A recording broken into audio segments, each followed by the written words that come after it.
అదేవిధంగా రామకృష్ణ గారికి, నాని గారికి, ఇతర పెద్దలందరికీ కూడా పేరు పేరుగా సాదర స్వాగతం పలుకుతున్నాం.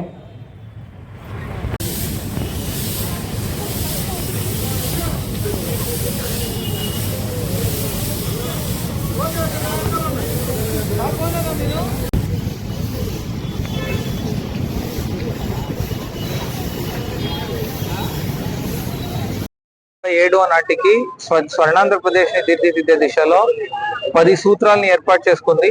దాంట్లో స్వచ్ఛాంధ్ర అనేది కూడా ఒక చాలా కీలకమైన ముఖ్యమైన సూత్రం. దాంట్లో భాగంగా ఆపరేషన్ క్లీన్ స్వీప్ అని 1 నెల ఇంటెన్సివ్ శానిటేషన్ డ్రైవ్ ని అన్ని చోట్ల పెట్టడం జరిగింది.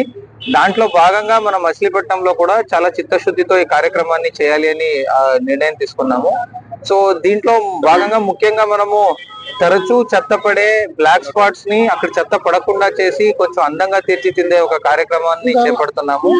అంతేకాకుండా ప్రజల్లో కూడాను రోజు మీరు కాసేపు ఒక ½ అవర్ 1 అవర్ శానిటేషన్ కి కేటాయించడానికి అందరూ ప్రజలు ముందుకొస్తే మీ వాడ మీ ఏరియాలో ఉన్న స్థలమే మీకు కేటాయిస్తాము. ఫస్ట్ రోజు మీరు చేయాల్సిందే సింపుల్ లిటర్ పికింగ్ అంతే. అంటే రోడ్డు పైన పడిన పేపర్, ప్లాస్టిక్ ఇలాంటిది తీసి మా వాళ్ళకి హ్యాండ్ ఓవర్ చేయడము. ఇప్పుడు ఏమవుతుందంటే అది చేసినప్పుడు ఒకటి మీకు కూడాను ఆ రోడ్ అందంగా ఉంటది, మళ్ళీ మీ ఏరియాలోనే మీరు చేస్తారు కనుక వేరే వాళ్ళు కూడా అలా చేయకుండా మీరు వాళ్ళకి అవగాహన కల్పిస్తారు. నిజంగా ప్రతి వాడ కూడా నీట్ గా తయారవుతుంది. మళ్ళీ ప్రతి ఒక్క షాప్ వాళ్ళు కూడా తప్పనిసరిగా డస్ట్బిన్ పెట్టుకోవాలి. చెత్తని మొత్తం డస్ట్బిన్ లోనే వేసి మా వెహికల్ కే ఇవ్వాలి. చాలా మంది మార్నింగ్ చెత్త ఊడ్చినప్పుడు రోడ్డు పైన అలాగే వేసేస్తున్నారు, అది కుదరదు.